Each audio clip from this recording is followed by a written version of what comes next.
রুটি তো অনেক খেয়েছেন, আলু রুটি একবার খেলে কোনোদিন এর স্বাদ ভুলতেই পারবেন না। নান রুটি তো অনেক খেয়েছেন, তবে এইভাবে আলুর নান একবার বানিয়ে দেখবেন, মুখের স্বাদ লেগেই থাকবে। আর দেখুন পুরো তুলোর মতো নরম হয়েছে, ভেতরটা কত সুন্দর হয়েছে আপনাদেরকে একটু কেটে দেখাই। আপনারা বিশ্বাসই করতে পারবেন না, এটা শুধুমাত্র দুটো ছোট সাইজের দুটো ছোট সাইজের কাঁচা আলু দিয়ে বানানো হয়েছে। দেখুন ভেতরটা কতটা জালিদার হয়েছে, সারাদিন রেখে দিলেও কিন্তু এমনই নরম থাকবে। নমস্কার বন্ধুরা, আমার চ্যানেলে আপনাদের সবাইকে স্বাগত। আপনারা তো বিভিন্ন রকমের রুটি বানিয়ে থাকেন, তবে আজকে আমি বানাবো আলুর রুটি। এই আলুর রুটি আপনারা একবার বানিয়ে সারাদিন পর্যন্ত রেখে দিলেও নরম তুলতুলে থাকবে।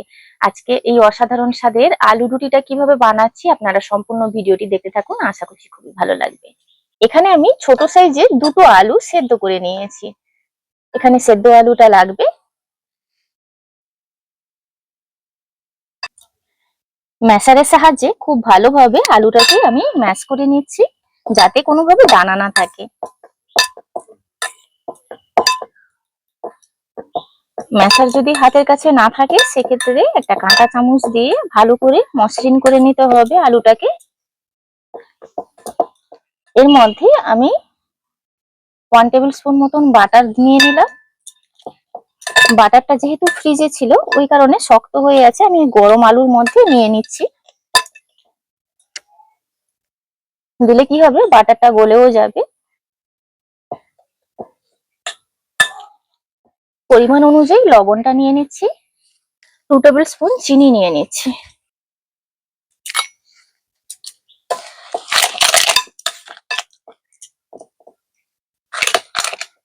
বাটারটা দেখুন আলুর সঙ্গে খুব সুন্দরভাবে মিলিয়ে গেছে। এখানে নিয়েছি ইস্ট, ড্রাই ইস্ট নিয়েছি, 5 গ্রাম নিয়েছি।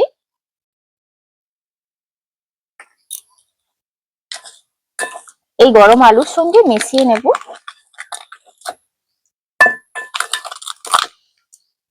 আমি এখানে কড়াইতে অল্প একটু জল দিয়ে দিচ্ছি, জলটাকে গরম করে নেব। গরম মানে ঈষৎ উষ্ণ গরম। এই গামলিটার উপরে একটা স্ট্রেনার নিয়ে নিয়েছি। এখানে আমি 3 কাপ ময়দা নিয়ে নেব।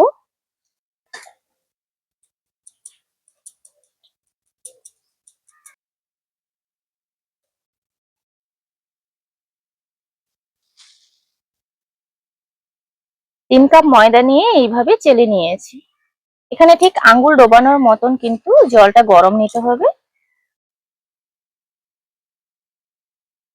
অল্প পরিমাণে জল লাগবে এখানে। এই ঈষৎ উষ্ণ গরম জলটা দিয়ে কিন্তু এই ডোটা তৈরি করে নিচ্ছি।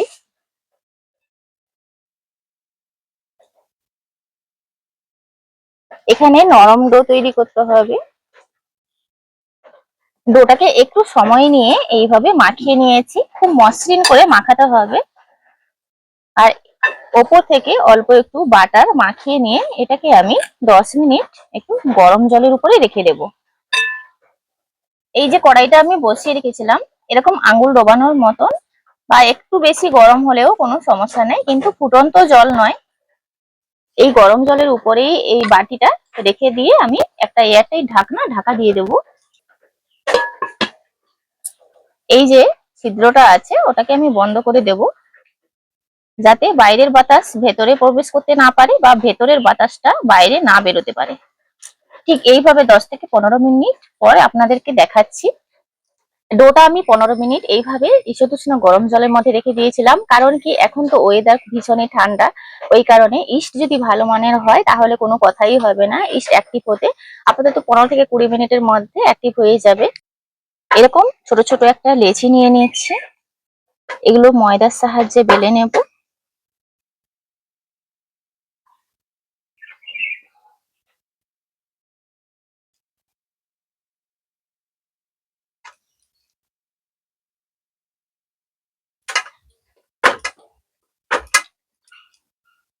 এইভাবে একটু মোটা করে বেলতে হবে,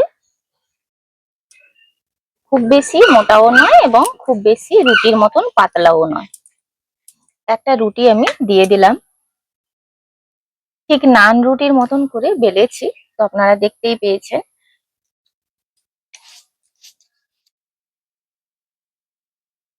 এক পিঠ হালকা করে সেঁকে নিয়ে তারপর উল্টে দেব। নান রুটির মতন করেই ফুলবে এগুলো।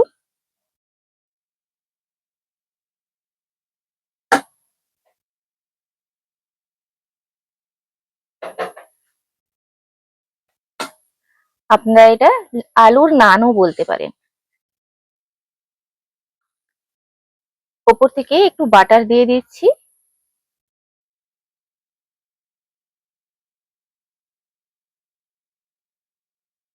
আপনারা ভেজে নিয়েও তারপরে বাটারটা দিতে পারেন।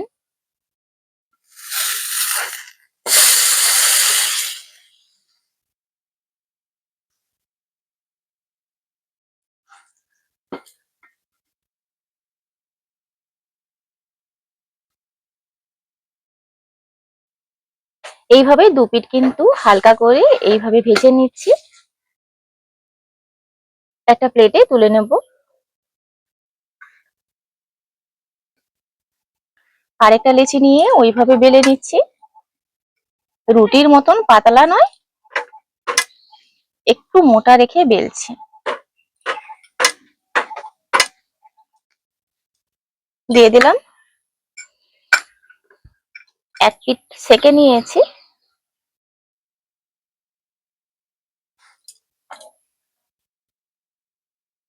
এইভাবে দু পিঠ সেকে নেব।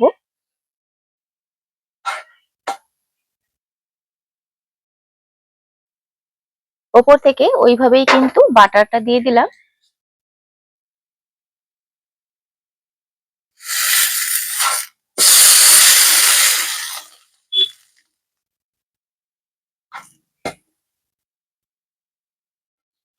রুটি তো অনেক খেয়েছেন, আলু রুটি একবার খেলে কোনোদিন এর স্বাদ ভুলতেই পারবেন না।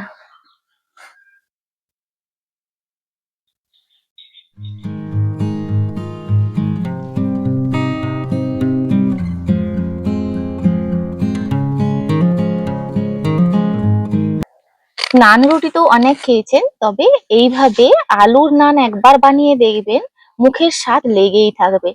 আর দেখুন পুরো তুলোর মতো নরম হয়েছে, ভেতরটা কত সুন্দর হয়েছে আপনাদেরকে একটু কেটে দেখাই।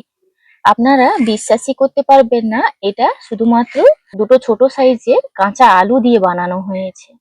দেখুন ভেতরটা কতটা জালিদার হয়েছে। সারাদিন রেখে দিলেও কিন্তু এমনই নরম থাকবে। সাধারণ নান রুটির থেকে এটা কিন্তু খেতে অসাধারণ। একবার হলেও ট্রাই করে দেখবেন। আর কতটা নরম তুলতুলে হয়েছে আপনারা দেখতেই পেলেন। আজকের ভিডিওটি এখানেই শেষ করছি। দেখা হচ্ছে পরবর্তী একটা নতুন পর্বে। ভিডিওটি ভালো লাগলে লাইক শেয়ার কমেন্ট করবেন। আপনারা সবাই ভালো থাকবেন, সুস্থ থাকবেন, সাবধানে থাকবেন।